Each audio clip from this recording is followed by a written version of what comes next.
بسم اللہ الرحمن الرحیم۔ السلام علیکم۔ میرے شوہر نے بنا طلاق کے مجھے ایک بڈھے کو بیچ ڈالا، حالانکہ میں صرف 18 سال کی تھی۔ دل کو چیر دینے والی کہانی، بیٹیاں رکھنے والی۔ یہ کہانی لازمی سنیں، گجرات کا سچا واقعہ۔ عائشہ نہیں ہے اب تمہارا نام، نگینہ ہوگا۔ میرے سامنے بیٹھی بڈھی عورت جس نے خود کو مکمل طور پر زیورات اور میک اپ سے ڈھکا ہوا تھا، کرخت لہجے میں بولی، نہیں، عائشہ ہے میرا نام۔ چپ کرو تم، میں تمہاری زبان نوچ لوں گی۔ میں 2 لڑکیوں کی گرفت میں پھڑپھڑا کر رہ گئی، مگر کسی طور پر بھی ہل نہیں پا رہی تھی۔ میری بات پر وہ بڑھیا قہقہ لگا کر ہنسی اور کہنے لگی، بہت دیکھی ہیں تم جیسی، اس کوٹھے میں ایسی گونج ہی ہر وقت سنائی دیتی ہے، مگر سب کا کچھ بھی نہیں بنتا آخر میں، بلکہ وہ خود ہی طوائف بن جاتی ہیں۔ بات ختم کرنے کے ساتھ ہی بڑھیا نے ایک اور جاندار قہقہ لگایا اور مجھے یقین ہو گیا کہ میں اس جال میں بری طرح پھنس چکی ہوں۔ اب شاید دنیا کی کوئی بھی طاقت مجھے یہاں سے نکال نہ سکے، مگر نہیں، میں ہمت کسی طور پر بھی نہیں ہاروں گی۔ میں یہاں سے نکل جاؤں گی۔ ایک باغی سوچ نے مجھے اندر ہی اندر جکڑ لیا، مگر اس سے پہلے میں یقین دہانی کر لینا چاہتی تھی کہ کیا وہ عورت مجھے سچ میں یہاں سے جانے دے گی یا نہیں۔ میں نے روتے ہوئے اس کے سامنے ہاتھ جوڑ دیے اور کہا، بہت سی لڑکیوں کو تم نے اس کوٹھے پر رکھا ہوگا اور وہ بھی تمہارے سامنے ایسے ہی گڑ گڑائی ہوں گی، مگر میں تم سے فریاد کرتی ہوں، ان سب کو نہیں چھوڑا تو کم از کم مجھے چھوڑ دو۔ میرے ایک کے چلے جانے سے کوئی فرق نہیں پڑے گا۔ لیکن اس عورت پر میری بات سے متعلق کوئی اثر نہیں ہوا۔ اس نے ہاتھ کے اشارے سے دونوں لڑکیوں کو مجھے وہاں سے لے جانے کا بولا اور وہ مجھے گھسیٹتے ہوئے وہاں سے لے جانے لگی، مگر میں چیخ چیخ کر اس بڑھیا سے فریاد پر فریاد کرتی جا رہی تھی کہ مجھے یہاں سے جانے دو، تمہیں کیا فرق پڑے گا۔ اس سے پہلے وہ عورتیں مجھے کمرے میں لے جاتی، وہ بڑھیا چیل کی مانند اٹھی اور جھپٹ کر میرے بال اپنی مٹھی میں نوچ لیا اور غرا کر بولی کہ کس نے بتا دیا تمہیں کہ مجھے کوئی فرق نہیں پڑے گا؟ ارے پورے 50,000 کا خریدا ہے تمہیں، وہ 50,000 تمہارا باپ دے گا مجھے۔ بات ختم کرتے ہوئے اس نے میرے منہ پر تھوک دیا اور وہ لڑکیاں واپس مجھے کمرے میں لے گئیں، جبکہ اس تھوک کے ساتھ ہی میری چیخیں دم توڑ چکی تھیں۔ کمرے میں بند کرنے کے بعد ایک لڑکی مجھ سے ہمدردی کر کے بولی کہ تم مان کیوں نہیں جاتی ان کی بات؟ یہاں جو لڑکی آئی ہے تم سے زیادہ روتی ہے، مگر وہی کرنا پڑتا ہے اسے جو خانم جان کہتی ہیں، سو تم بھی چپ کر کے ان کی بات مان لو۔ میں نے کچھ نہیں کہا، بس چپ کر گئی، کیونکہ میں بہت کچھ اور سوچ رہی تھی۔ مجھے سمجھانے کے بعد وہ لڑکی کمرے کو تالا لگا کر وہاں سے چلی گئی تھی۔ میں یہاں بہت ہی برے طریقے سے پہنچی تھی، کبھی سوچ بھی نہیں سکتی تھی کہ میرا شوہر مجھے یہاں چھوڑ جائے گا، اور وہ بھی صرف پیسے کی خاطر۔ میرا شوہر نشئی تھا اور اس بات کا مجھے یا میرے گھر والوں کو بالکل بھی نہیں پتا تھا۔ انہوں نے تو اپنی غربت سے مجبور ہو کر مجھے بیاہ دیا۔ میں 18 سال کی تھی، جبکہ وہ لڑکا 20 برس کا ہوگا۔ وہ اور اس کی بہن میرا رشتہ دیکھنے آئے تھے۔ بہن نے مجھے دیکھتے ہی پسند کر لیا، مگر اس سے پہلے جو کچھ اس نے مجھ سے کروایا وہ بے حد عجیب تھا۔ نند نے اماں سے کہا وہ لڑکی سے اکیلے میں بات کرنا چاہتی ہے، اس کے بعد ہی وہ کوئی فیصلہ لے پائے گی۔ اماں کو کیا اعتراض ہو سکتا تھا بھلا؟ جبکہ نند کچھ رضامند بھی دکھائی دے رہی تھی، سو انہوں نے اجازت دیتی تھی، اور نند نے میرے آگے چائے کا کپ رکھا اور کہنے لگی، چائے پی کر دکھاؤ۔ میں نے تعجب سے پوچھا، باجی یہ سب کیوں کروا رہی ہیں آپ؟ اس پر وہ نرمی سے بولی، گڑیا ہم امیر لوگ ہیں، ہمارے گھر 100 طرح کے لوگوں کا آنا جانا ہوتا ہے، تو تمہیں اگر چائے پینا ہی نہیں آئے گی تو کیسے بات بنے گی؟ کیونکہ لڑکی میں سب سے پہلے کھانے کے آداب ہی دیکھے جاتے ہیں۔ میں مان گئی اور چائے کے بعد کھانا بھی کھا کر دکھایا۔ یہاں تک تو ٹھیک تھا، مگر اس سے آگے جو کچھ انہوں نے مجھ سے کروایا وہ بہت ہی عجیب و غریب تھا۔ نند نے کہا، مجھے چل کر دکھاؤ، بیٹھ کر دکھاؤ، اٹھ کر دکھاؤ۔ مجھے اس قدر عجیب و غریب لگا کہ آخر میں نے اماں کو منع کر دیا کہ یہ عورت بہت ہی شکی اور وہمی ہے، میں اس کے ساتھ نہیں رہ سکوں گی، اس لیے بہتر یہی ہے کہ میرا یہاں رشتہ نہ کریں۔ وہ مجھے چلنے کا کہتی ہے، بیٹھ کر دکھاؤ وغیرہ وغیرہ۔ اس پر اماں پیار سے بولی، بیٹا اب جس نے اکلوتا لڑکا بیانا ہے اس کی بہو سے امیدیں اتنی ہی بڑھ جاتی ہیں۔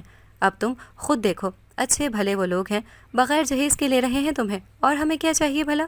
آگے تمہارے بعد بھی 2 لڑکیاں بیاہنے والی پڑی ہیں، سو تم مان جاؤ، ایسے پریشان نہ کرو، یہ رشتہ چلا گیا تو اس جیسا اچھا رشتہ کہاں سے لائیں گے ہم؟ اماں کی بات میری سمجھ میں مکمل طور پر آ چکی تھی، سو میں نے بھی مزید ضد نہ کی اور چپ چاپ نمیر کے ساتھ رخصت ہو گئی تھی۔ رشتے کے لیے ہاں کرنے کے بعد تو نند نے ہمارے گھر کی دہلیز ہی پکڑ لی تھی۔ وہ آئے دن ہمارے گھر آن دھمکتی اور اماں سے نکاح کی بات کرتی کہ ہمیں تو بس لڑکی چاہیے ہر حال میں، مگر اماں اب ایسے بھی نہیں رخصت کر سکتی تھی، کوئی 2-4 جوڑے تو بنانے ہی تھے، بس اسی وجہ سے ہفتے بھر میں ہوتا ہوا نکاح مہینے کے بعد ہوا۔ نکاح کے بعد ولیمے کی باری آئی تو نمیر نے کہا ان کے کچھ رشتہ دار دوسرے ملک میں ہیں، جیسے ہی وہ واپس آئیں گے تو وہ ولیمے کی رسم ادا کر لیں گے۔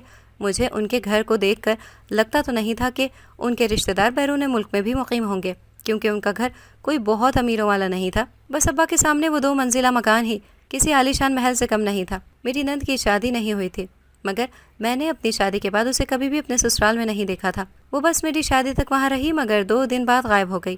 میں نے نمیر سے پوچھا کہ باجی کہاں ہیں، دکھائی نہیں دے رہی، تو انہوں نے بتایا کہ وہ ہاسٹل میں رہتی ہیں۔ ہاسٹل میں؟ میں بہت حیران ہوئی کیونکہ وہ تو اچھی خاصی عمر کی تھیں، لگ بھگ 30 سے اوپر ہی ہوں گی۔ ہاں ہاسٹل میں، وہ دوسرے شہر میں نوکری کرتی ہیں تو ادھر ہی ہاسٹل میں رہتی ہیں۔ میں چپ کر گئی۔ نہ میں نے پوچھا کہ نند کیا نوکری کرتی ہے، نہ ہی نمیر نے بتانا ضروری سمجھا، کیونکہ پہلے روز سے ہی مجھے نند سے اچھے محسوسات نہیں آ رہے تھے۔ کچھ عجیب سا تھا جو میرے اندر کھٹک رہا تھا، مگر میں اسے کوئی نام نہیں دے پا رہی تھی۔ اب جب نمیر سے میں نے یہ سب کچھ جانا تو یہ احساس مزید گہرا ہو گیا کہ ضرور دال میں کچھ کالا ہے، مگر اچھی بات ہے اگر وہ میرے گھر میں دخل اندازی نہ ہی کرے تو۔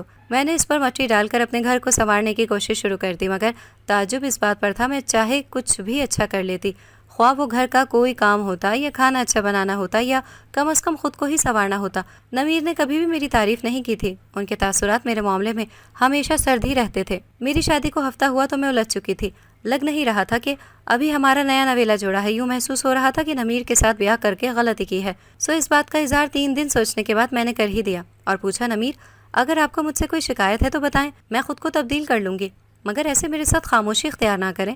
مگر وہاں سے مجھے کوئی بھی مثبت جواب نہیں ملا۔ میں نے ہر کوشش کر لی نمیر کو اپنی جانب متوجہ کرنے کی، مگر وہ پورا دن گھر سے باہر رہنے لگے۔ میں نے اس بات کی شکایت کی تو آدھی رات بھی گھر سے باہر رہنے لگے اور دیر سے گھر آتے تو اس وقت وہ مکمل طور پر نشے میں دھت ہوتے تھے۔ میں بہت حیران ہوئی کہ اس قدر چھوٹی عمر کا مرد بھی کیا نشہ کر سکتا ہے، مگر اس بات کا بولتا ثبوت میرے سامنے تھا جسے میں چاہ کر بھی جھٹلا نہیں سکتی تھی۔ میں نے نمیر کو نشے سے بہت منع کیا، مگر وہ مجھ پر اتنا ہی غصہ کرتے کہ تیرے باپ سے لے کر رہا ہوں، تجھ بھکارن کو اٹھا کر اپنے گھر میں بیوی کا درجہ دیا تو یہ کافی ہے، میرے راستے میں آنے کی ضرورت نہیں۔ نمیر کی بات بھی صحیح تھی، تو میں نے اسے منع کرنا یا نشے سے روکنا بالکل ہی چھوڑ دیا۔ بس جب وہ رات کو گھر آتے تو انہیں کھینچ تان کر چارپائی پر لٹا دیتی، اور پھر اگر تو وہ کھانا کھانا چاہتے تو کھانا کھلا دیتی، ورنہ میں پوری رات روتے ہوئے خدا سے شکوے شکایات میں ہی گزار دیتی کہ یہ میرے نصیب میں کیا لکھ دیا ہے۔ نمیر مجھے میکے بھی نہیں جانے دیتے تھے۔ ایک روز اماں خود آئیں اور تشویش سے پوچھا کہ تم ٹھیک ہو؟ تو میں نے رو کر انہیں اپنی ساری حالت بتائی، مگر انہوں نے ایک مرتبہ بھی مجھے ساتھ گھر لے جانے کی بات نہ کی، بس تسلی دلاسا دیتی رہیں کہ بیٹی ایسا ہی ہوتا ہے اور یہی زمانے کی ریت ہے کہ لڑکی سب کچھ برداشت کرے، لڑکے میں کوئی برائی ہے بھی تو اسے اس کا حقدار سمجھا جاتا ہے، مگر لڑکی میں عیب نہ ہونے کے باوجود اسی کو گناہگار سمجھا جاتا ہے۔ مگر اماں مجھے یہاں نہیں رہنا، اپنے ساتھ لے کر جائیں نا۔ جب اماں نے ایک مرتبہ بھی مجھے گھر ساتھ لے جانے کا نہیں بولا اور میری برداشت ختم ہو گئی تو میں نے خود ہی کہہ دیا، مگر انہوں نے صاف انکار کر دیا کہ نہیں عائشہ، میں تمہیں گھر نہیں لے جا سکتی، لڑکی کو ایک بار بیاہ دیا تو اب دوبارہ اپنی چوکھٹ پر نہیں لے کر جاؤں گی، گھر میں تمہاری 2 بہنیں اور بیٹھی ہیں، دنیا کو کیا جواب دوں گی جب رشتے کے لیے آئے گی کہ بڑی بیٹی کا گھر کیوں برباد ہوا، کیونکہ اپنے ساتھ ساتھ ان کی زندگیاں بھی داؤ پر لگاتی ہوں۔ اماں کی بات میں دم تھا، سو میں چپ کر گئی اور اسی لمحے اپنے سارے ارمان مار دیے کہ بس ساری عمر یہی جلنا کڑنا ہے۔ میرے گھر میں جانے سے پہلے اماں کہنے لگی، اب میں تمہاری چوکٹ پر نہیں آؤں گی، لیکن تم میری اولاد ہو، دعا کرتی ہوں کہ خدا تمہارے شوہر کو ہدایت دے، لیکن اب تم خود آنا میرے پاس، ایسے مائیں نہیں جایا کرتی۔ میں روتے ہوئے ان کے گلے لگ گئی اور کہا، اماں آپ نے تو پل بھر میں پرایا کر دیا، اتنا دکھ تو مجھے نمیر کی بے وفائی پر نہیں ہوا جتنا آپ کے جملے دکھی کر رہے ہیں۔ مگر اس بات کو بھی وہ بڑے آرام سے پی گئی اور بولی، اب میرے گھر آنا تو خوش باش آنا، میں تمہیں اس قدر دکھی نہیں دیکھ سکتی، اور مجھے یقین ہے کہ تمہاری زندگی بھی ایک روز ضرور بدلے گی۔ بس یہ میری اور اماں کی آخری ملاقات تھی، مگر اس وقت یہ سب معلوم نہیں تھا نا کہ میں اپنی ماں سے آخری بار مل رہی ہوں۔ اماں کے جانے کے بعد میں کافی دیر روتی رہی اور سوچتی رہی، اگر ابا ہوتے تو فوراً سے مجھے اپنے ساتھ لے جاتے۔ وہ سخت بے شک ہو مگر اماں کی طرح پتھر دل ہرگز نہیں ہیں۔ اس رات نمیر بھی گھر واپس نہیں لوٹے، جبکہ میں پوری رات جاگ کر ان کا انتظار کرتی رہی۔ اگلے روز وہ واپس آئے تو ان کی حالت بہت خراب اور بکھری ہوئی تھی، چوٹیں بھی آئی ہوئی تھیں کچھ۔ دروازہ کھولا تو وہ لڑکھڑاتے ہوئے گھر کے اندر آن پڑے۔ میں نے انہیں جلدی سے اٹھایا تو اسی پل وہ بولے، پیسے دو۔ کون سے پیسے؟ میں نے تعجب سے پوچھا، جبکہ نمیر نے آج تک مجھے کوئی پیسہ کبھی بھی نہیں پکڑایا تھا۔ پیسے دو مجھے، وہ ایک دم سے دھاڑے تھے، جس پر اماں کے دیے ہوئے کچھ پیسے میرے پاس پڑے تھے اور میں نے وہی اٹھا کر انہیں پکڑا دیے، جنہیں لے کر وہ جن قدموں سے گھر واپس آئے تھے انہی قدموں سے لوٹ گئے۔ جبکہ میں نے انہیں روکا تو جاتے جاتے مجھے بھی بری طرح پیٹ ڈالا۔ میں وہیں دہلیز پر بیٹھی ان کا انتظار کرتی رہی، مگر پورا دن وہ واپس گھر نہیں آئے۔ اگلے روز جا کر کہیں رات کو واپس آئے تو اس وقت ان کی حالت نشے سے چور تھی۔ انہیں دیکھ کر دور سے ہی کراہیت محسوس ہو رہی تھی، یعنی اماں کے دیے پیسے جو میں نے نمیر کو تھمائے تھے وہ سارے کے سارے نشے کی نظر ہو چکے تھے۔ میں نے نمیر کو کھانا کھلایا اور باقی انہیں بستر وغیرہ بچھا کر دیا، مگر وہ نشے میں دھت فرش پر ہی لیٹ کر سو گئے۔ صبح جب ان کی آنکھ کھلی تو وہ کچھ شرمندہ سے تھے، مگر میں نے انہیں کچھ بھی نہیں کہا کیونکہ اماں کہہ چکی تھی اب ساری زندگی یہیں بتانی ہے، تو پھر شکایت کرنے کا کیا فائدہ۔ اپنی شرمندگی میں 2 دنوں سے جو کچھ ہو رہا تھا اس کے لیے نمیر نے مجھ سے معافی مانگی تو میری حسرت ختم ہو کے ہی نہیں دے رہی تھی، یعنی میرے شوہر کو اپنی غلطی کا احساس ہو گیا تھا۔ شام کو وہ مجھے کہنے لگے چلو تمہیں بازار سے کچھ دلواتا ہوں، اور یہ دوسرا جھٹکا تھا جو ایک ہی دن میں دوسری بار لگا تھا۔ میں فٹافٹ سے چادر لے کر تیار ہو گئی۔ میری شادی کے بعد یہ ایسا پہلا موقع تھا کہ نمیر مجھے کہیں اپنے ساتھ باہر لے کر جا رہے تھے، اور میں اس قدر خوش تھی، صرف باہر ہی نہیں بڑے خلوص اور چاہت سے اپنے ساتھ لے کر جا رہے تھے۔ میں نے اپنا جہیز کا سب سے پیارا جوڑا زیب تن کیا، اور میک اپ کے نام پر ایک لپسٹک تھی میرے پاس تو وہ لگا لی، اور آنکھوں میں کاجل۔ بس یہی میری کل تیاری تھی، جس کے بعد مجھے اپنا وجود بے حد حسین لگنے لگا۔ شام کو نمیر نے مجھے کھانا بھی نہیں کھانے دیا، اور ہم دونوں پیدل ہی گھر سے نکل پڑے تھے۔ کافی دیر چلنے کے بعد نمیر تنگ و تاریک گلیوں میں مڑنے لگا۔ پہلے تو میں بڑی خوش تھی، مگر جب ہم بازار سے گزر کر ان انجان گلیوں میں داخل ہوئے تو مجھے گھبراہٹ ہونے لگی، اور دماغ میں بار بار خطرے کی گھنٹی بجنے لگی۔ میں نے ان سے پوچھا ہم کہاں جا رہے ہیں، مگر وہ بولے نہیں، اور میرا ہاتھ تھام کر اپنے ساتھ ہی کھینچتے ہوئے لے جانے لگے۔ بالآخر ایک بہت ہی تنگ سا بازار آیا، جہاں سے نمیر نے مجھے ہرے رنگ کی چوڑیاں دلوائیں تو میری جان میں جان آئی، گویا ہم سچ میں بازار ہی آئے تھے۔ نمیر مجھے کہیں اور لے کر جا رہے ہیں، یہ صرف میرا وہم تھا، میں یہ سوچ کر ہی رہ گئی تھی۔ چوڑیاں لینے کے بعد میں نے گھر جانے کی بات کی تو وہ کہنے لگے تمہیں ایک جگہ دکھانی ہے، چلو۔ نئی نئی چیزیں اور عمارتیں دیکھنے کا ویسے ہی مجھے بڑا شوق تھا، سو میں خوشی خوشی ان کے ساتھ چلی گئی۔ مگر یہی میری زندگی کی سب سے بڑی غلطی تھی جو میں نے بغیر سوچے سمجھے کمزور لمحے کی گرفت میں آ کر کی تھی۔ چلتے چلتے ہم اس بازار میں پہنچ گئے جہاں شہر کے شرفا دن کے اجالے میں نہیں جاتے تھے۔ چونکہ ابھی دوپہر تھی تو چوبارے اور باقی گلیاں خالی تھیں، وہاں رش شام کو لگا کرتا تھا۔ میں انجان بنی اپنے شوہر کے ہمراہ چلتی ہوئی ایک تنگ و تاریک حویلی میں داخل ہوئی جو اس وقت سنسان پڑی تھی۔ 4-5 موڑ مڑنے کے بعد ہم ایک بڑے سے کمرے میں تھے، جہاں سامنے جھولے پر ایک بوڑھی خاتون بیٹھی تھی جس نے خود کو مکمل طور پر میک اپ اور زیورات میں ڈھانپ رکھا تھا، کپڑے بھی بیش قیمتی پہن رکھے تھے۔ اس بوڑھی عورت کے ارد گرد 2 لڑکیاں بھی کھڑی تھیں جو اتنی شدید گرمی کے باوجود بھی سجی سنوری تھی۔ مجھے ایک دم گھبراہٹ پھر سے شروع ہونے لگی تھی، تو میں نے نمیر سے کہا مجھے یہاں نہیں رکنا، ہم واپس چلیں۔ مگر انہوں نے مجھے اتنی گندی جگہ سے واپس ہی لے جانا تھا تو یہاں لاتے ہی کیوں؟ میں اپنی پریشانی میں کھڑی تھی جب نمیر کی آواز نے سکوت توڑا اور خانم جان سے کہا یہ لے مال، اور میرا مال شام تک پہنچا دیں۔ میں ان کی باتوں کو سمجھنے کے باوجود انجان بن رہی تھی۔ خانم جان نے اشارے سے مجھے قریب بلایا، مگر میں نے نمیر کا بازو پکڑ لیا اور آگے جانے سے انکار کر دیا۔ اس پر خانم جان ایک قہقہ لگا کر مسکرا دی اور نمیر بھی ہنس دیے۔ پھر ویسے ہی مجھے اپنے ساتھ لیے آگے بڑھے اور خانم جان کو جا کر میرے بازو تھما دیا۔ میں بے تحاشا ڈر چکی تھی۔ نمیر کو پوچھا یہ اب کیا کر رہے ہیں؟ خیر کافی ہنگامہ ہوا، پھر نمیر تو گویا کان بند کر کے مجھے ساتھ لائے تھے۔ نمیر نے میرا جو بازو خانم جان کو تھمایا اسی میں نے وہ چوڑیاں پہن رکھی تھیں جو کچھ دیر پہلے میرے شوہر ہی نے مجھے شادی کے بعد پہلی مرتبہ اپنی خوشی سے لے کر دی تھی۔ مگر خانم جان نے جیسے ہی میری کلائی تھامی، اس کے ہاتھ کی کرختگی تلے ساری چوڑیاں ایک ایک کر کے ٹوٹ گئیں۔ اس نے آگے بڑھ کر میرا چہرہ دائیں بائیں اوپر نیچے گھما کر اچھے سے میرا جائزہ لیا اور پھر ہاتھوں کو دبا کر دیکھا آیا نرم ہیں یا سخت ہیں۔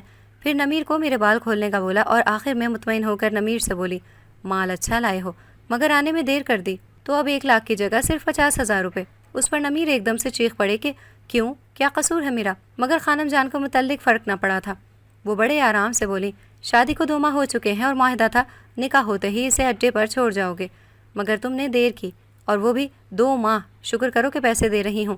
اس بات پر میرا شوہر ایک دم سے چپ کر گیا اور سر ہلاتا ہوا وہاں سے چلا گیا، جبکہ پیچھے میں اپنے شوہر کو پکارتی رہ گئی، مگر ایک مرتبہ بھی مڑ کر اس نے میری جانب نہیں دیکھا، یہاں تک کہ اس کے تو پیر بھی نہیں لڑکھڑائے۔ جب نمیر چلے گئے تو خانم جان طنز سے بولی جسے تم بلا رہی ہو نا یہ بہت بڑا سوداگر ہے، بلکہ اس کو تو نشے نے برباد کر چھوڑا ہے۔ تم چوتھی بیوی ہو اس کی جسے یہ یہاں پر 1 سال کے اندر اندر چھوڑ گیا ہے۔ اسے نشہ چاہیے اور ہمیں نشہ چڑھانے والی۔ چلو اب یہ ڈرامہ ختم کرو۔ آخر میں وہ جھنجھلا کر بولی۔ تبھی ساتھ مجھے کمرے میں بھی بند کروا دیا۔ اس وقت اس پوری دنیا میں مجھے اپنا آپ انتہائی اکیلا محسوس ہوا، کیونکہ اماں ابا نے ایک بار بیاہ دیا تو اس کے بعد ان کی صرف 2 ہی بیٹیاں بچی تھیں جن کی شادی کی فکریں انہیں کھا رہی تھیں۔ پھر شادی کے بعد نمیر نے مجھے اپنے گھر جانے ہی نہیں دیا، مگر اس روز جب بھولے چوکے سے اماں میرے سسرال آ گئیں تو انہوں نے بھی چشم پوشی کرتے ہوئے کتنی آسانی سے بول دیا تھا کہ اب چاہے کچھ بھی ہو اس گھر سے تمہارا جنازہ ہی نکلے گا۔ یہ سوچ کر میں پھر سے رو پڑی اور سسکیاں لیتے ہوئے بولی اماں ابا آپ کو کیا پتہ آپ کی ذمہ داری اس معصوم لڑکی کو کہاں لے آئی ہے؟ کاش آپ لوگ میری شادی نہ کرتے، کاش آپ لوگوں کو یہ ذمہ داری پوری کرنے کی جلدی نہ ہوتی، اور تو اور یہ بھی آپ نہیں جانتے اس وقت کہ میں اپنے گھر کا سکھ نہیں بلکہ اس گھٹیا بازار کا دکھ دیکھ رہی ہوں۔ میں کافی دیر روتی رہی اور نہ جانے کب میری آنکھ کھلی کچھ پتہ نہیں چلا۔ میں گہری نیند میں تھی جب مجھے اپنے ارد گرد شور سا سنائی دیا، مگر نیند میں ہونے کے باعث میں اس شور کو مکمل طور پر سمجھ نہیں پا رہی تھی۔ بالآخر میری آنکھ ایک دھماکے سے کھلی۔ جب اٹھی تو کمرے سے باہر گانوں کا اونچا اونچا شور سا بلند ہو رہا تھا جو کانوں کے پردے تک پھاڑنے کا حوصلہ رکھتا تھا۔ کمرے میں کوئی بھی کھڑکی نہ تھی، مگر یہ گانوں کا شور بتا رہا تھا کہ اب رات ہو چکی ہے اور اس بازار میں رہنے والوں کا دن چل رہا ہے۔ اٹھی تو سر درد سے شدید پھٹ رہا تھا۔ عین اسی لمحے میں میرے کمرے کا دروازہ کھلا اور جو لڑکی مجھے دوپہر میں وہاں چھوڑ کر گئی تھی وہ کمرے میں داخل ہوئی۔ وہ اس قدر تیار تھی اور حسین لگ رہی تھی کہ میں ایک پل کو تو اسے دلہنوں کی طرح تیار دیکھ کر بوکھلا گئی۔ میری یہ حرکت اس لڑکی نے دیکھی تو قہقہ لگا کر ہنس پڑی اور کہنے لگی، چونک گئی ہو کیا؟ یہاں میں ہی نہیں، جتنی بھی لڑکیاں ہیں ایسے ہی تیار پھر رہی ہیں۔ باہر نکل کر دیکھو گی تو عید کا سما لگے گا۔ چلو تم کھانا کھا لو، پھر ایک نہ ایک دن تو تمہیں بھی ایسے ہی تیار رہنا ہوگا ہر وقت۔ میں نے گردن موڑ کر بستر پر پڑے کھانے کو دیکھا تو میری بھوک ایک دم سے جاگ اٹھی۔ کھانے میں گرم نان اور قورمے کے علاوہ سلاد اور دہی بھی تھا۔ مجھے نہیں کھانا، میں نے دھیرے سے کہا، جس پر وہ لڑکی مجھے زبردستی اٹھا کر کھانے کی ٹرے کے پاس لے گئی اور بولی، میں جانتی ہوں تم بھوکی ہو، اب جو ہو چکا ہے اسے اپنی قسمت سمجھ کر قبول کر لو اور کھانا کھا لو۔ اگر نہیں بھی قبول کرنا پھر بھی کھانا کھا لو، کیونکہ اس کے بغیر گزارا نہیں۔ اتنا بول کر وہ کمرے سے چلی گئی، مگر جانے سے پہلے دروازے کو تالا لگانا نہیں بھولی۔ میں 2 دن سے بھوکی تھی، اوپر سے پریشانی اور تھکاوٹ میرے اعصابوں پر سوار ہو چکی تھی، سو ہر لحاظ کو بالائے طاق رکھتے ہوئے میں نے سارا کھانا چند ہی نوالوں میں ختم کر دیا۔ کھانا کھانے کے بعد میں دوبارہ بستر پر لیٹ گئی اور سوچنے لگی اور مجھے کیا کرنا چاہیے، مگر سوچ سوچ کر سر میں دھماکے ہونے لگے، مگر کوئی بھی سجھاؤ پلے نہیں پڑ رہا تھا۔ بالآخر میں ایک مرتبہ پھر سے بے سدھ ہو کر سو گئی۔ اگلی صبح اٹھی تو وہی 2 لڑکیاں مجھے خانم جان کے پاس چھوڑ گئیں اور خانم جان تمسخر انداز میں مجھ سے بولی کہ بس بی بی، بہت آرام کر لیا، اب چپ چاپ دھندے پر لگو، کیونکہ اگر تو یہاں سے بچ جانے کے خواب دیکھ رہی ہو تو اس کی تعبیر بھول جاؤ، کیونکہ یہاں آج تک جو بھی لڑکی آئی ہے وہ واپس بچ کر کبھی نہیں گئی۔ میں چیخ پڑی کیونکہ کل سے اس بڑھیا کی باتیں سن سن کر میرا دماغ خراب ہو چکا تھا۔ میں چٹک کر بولی، کر لو جو کرنا ہے تم نے، مگر میں یہاں پر نہیں رہوں گی، بھاگ جاؤں گی۔ اس بات پر خانم اٹھی اور مجھ پر تابڑ توڑ تھپڑوں کی برسات شروع کر دی، مگر میں بھی چیختی رہی۔ بالآخر مجھے مار مار کر جب اس کا ہاتھ دکھنے لگا تو وہ مجھے دھکا دے کر پیچھے ہو گئی۔ پھر اس نے ایک اونچی آواز لگائی جس پر ایک دیو ہیکل مرد اچانک سے نمودار ہوا اور بڑے تابیداری کے انداز میں خانم کے سامنے سر جھکا کر کھڑا ہو گیا۔ دیکھو اس لڑکی کو، اگر مانتی ہے تو ٹھیک، ورنہ پھر بتانا مجھے۔ اتنا کہنا تھا کہ وہ مرد مجھے کھینچتا ہوا ایک دوسرے کمرے میں لے گیا اور وہاں پڑی بیڈ سے مجھے دھڑا دھڑ پیٹنے لگا، جس سے میرے جسم کی چمڑی تک ادھڑ گئی اور میں بے ہوش ہو گئی۔ پتہ نہیں اس وحشی انسان نے مجھے کب مارنا بند کیا اور اسی کمرے میں تالا لگا کر باہر چلا گیا۔ جب میری آنکھ کھلی تو پتہ نہیں دن کا کون سا پہر تھا، یا شاید اگلا دن تھا۔ میرے جسم سے نکلتا ہوا خون خشک ہو کر جم چکا تھا۔ بالوں کو نوچنے کی وجہ سے سر میں جگہ جگہ گند پڑ چکے تھے۔ ہاتھوں، پیروں اور کمر پر نیل کے نشانات واضح تھے۔ اس وقت مجھے پانی پینے کی اشد ضرورت تھی، مگر سوکھ کر ہونٹ تختہ ہو چکے تھے۔ میں نے خود کو گھسیٹتے ہوئے دروازے کے قریب کیا اور دکھتے ہاتھوں سے دروازہ کھٹکھٹایا کہ مجھے پانی دے دو، مگر پھر بھی حلق سے آواز ہی نہیں نکل رہی تھی۔ کچھ دیر بعد بھاگتے قدموں کی آواز دروازے کے باہر رکی اور دروازے کھلنے پر وہی لڑکی میرے سامنے آئی۔ مجھے اس قدر بے رحم حالت میں دیکھ کر وہ جلدی سے میرے پاس جھکی اور پانی کی بوتل جو وہ پہلے ہی اپنے ساتھ لائی تھی میرے منہ کے ساتھ لگا دی۔ 2 ہی سانسوں میں سارا پانی پی چکی تھی۔ اس لڑکی نے کہا کہ تم ایک مرتبہ ان کی بات مان جاؤ، میں تمہیں یہاں سے نکالنے کی کوشش کروں گی، بس ایک مرتبہ۔ ہفتے بعد ایک بڑا فنکشن ہے، اس میں مان جانا، تب تک تو تمہارے زخم بھی ٹھیک ہو جائیں گے۔ کل ہی ہاں کر دو اور پورا ہفتہ خوب خدمتیں کرواؤ، پھر اس فنکشن پر میں تمہیں نکال دوں گی وہاں سے، ابھی تم ہاں کر دو۔ وہ لڑکی مجھ سے زیادہ دکھی لگ رہی تھی اور مجھے یقین بھی ہو گیا۔ میں نے دل ہی دل میں اللہ کا شکر ادا کیا کہ کیسے تپتے سحر میں بھی رحمت برسا دیتا ہے۔ وہ کچھ دیر اور لڑکی میرے پاس رہ کر مجھے سمجھاتی رہی اور میں سمجھ بھی گئی۔ کمرے سے جانے سے پہلے وہ بولی، میں دروازہ کھول کر جا رہی ہوں، تم آ جانا اور خانم جان سے بول دینا، ان کی ہر بات تمہیں منظور ہے۔ میں مان گئی۔ اس کے جاتے ہی میں بھی چھوٹے چھوٹے قدم اٹھاتی اس کمرے کی جانب چلی گئی جہاں خانم جان بیٹھتی تھی۔ میں کمرے میں داخل ہوئی تو وہ لڑکی خانم جان کے کندھے دبا رہی تھی۔ مجھے دیکھتے ہی اس نے آنکھ مار کر اشارہ کیا اور ہمت دلائی۔ خانم جان مجھے دیکھتے ہی بولی، کیوں لڑکی، آ گئی ہے تمہیں عقل یا بھی کچھ رہتی ہے؟ میں نے اس بات میں سر ہلا دیا کہ اب میرا تو کوئی سہارا بھی نہیں ہے، ماں باپ نے گھر آنے سے منع کر دیا، شوہر یہاں بیچ گیا، تو میں آپ کی ہر بات مانوں گی۔ اس پر خانم جان مسکرائیں اور کہا، تم نے بڑا اچھا فیصلہ کیا ہے، کیونکہ تم ساری عمر نہیں مانتی تو ساری عمر تمہیں اذیت ملتی۔ چلو اب یہ تارا تمہیں کمرہ دکھا دے گی تمہارا۔ ساتھ ہی خانم جان نے اسی لڑکی کو اشارہ کیا جس پر اس نے اس بات میں سر ہلا دیا۔ میں کمرے سے باہر نکل آئی اور تارا مجھے میرے نئے کمرے میں چھوڑ گئی۔ وہ کمرہ اتنا حسین تھا کہ میں نے سوچا بھی نہیں ہوگا کبھی۔ مجھے کمرے میں چھوڑ کر وہ باہر گئی تو یاد آیا کہ مجھے دردوں کے لیے دوائی چاہیے۔ تارا کے نکلتے ہی میں بھی اسے پکارتی کمرے سے باہر نکل آئی، مگر اس نے میری بات نہیں سنی اور خانم جان سے جا کر کہنے لگی کہ آپ کا کام ہو گیا ہے، بس اس فنکشن پر ایک مرتبہ اس کی نام نہاد پاکی کو نقصان پہنچا دو۔ تو ساری عمر پھر یہ ہمارے لیے کام کرے گی۔ اسے لگتا ہے کوٹھے پر میں اچھی ہوں، مگر یہ اس کی سوچ ہے، کیونکہ کوٹھے کسی کے سگے نہیں ہوتے۔ جب میں یہاں آئی تھی تو میری ہی طرح ایک لڑکی نے مجھے جھوٹے بہلاوے دیے، مگر ان بہلاووں میں میری زندگی برباد کر دی۔ اور 15 سال پہلے بھاگنے والی تارا آج تک یہاں طوائف ہے۔ یہ سن کر میری روح کانپ گئی اور میں کمرے میں واپس آ گئی۔ کچھ دیر سوچنے کے بعد میں نے دراز کھنگالے تو مجھے کاغذ اور قلم ملا، جس پر پوری رات لگا کر میں نے اپنی زندگی کی کہانی تحریر کی ہے، کہ کم سے کم کسی کو تو میرے دکھوں کا علم ہو سکے۔ جب تک یہ کہانی کوئی اور پڑھے گا تب تک بہت دیر ہو جائے گی، کیونکہ سامنے پھلوں کے لیے رکھی چھری سے اس کہانی کو مکمل کرنے کے بعد میں خود کو بھی مار کر امر کر لوں گی، کیونکہ مجھے سمجھ آ گیا ہے کہ صرف کوٹھے ہی نہیں، یہ دنیا بھی کسی کی سگی نہیں ہوتی۔ اگر آپ کو ہماری آج کی کہانی پسند آئی ہے تو اسے لائک کریں، شیئر کریں اور چینل کو سبسکرائب کرنا مت بھولیے گا، تاکہ آپ کو ہر نئی آنے والی ویڈیو کا نوٹیفیکیشن بر وقت ملتا رہے۔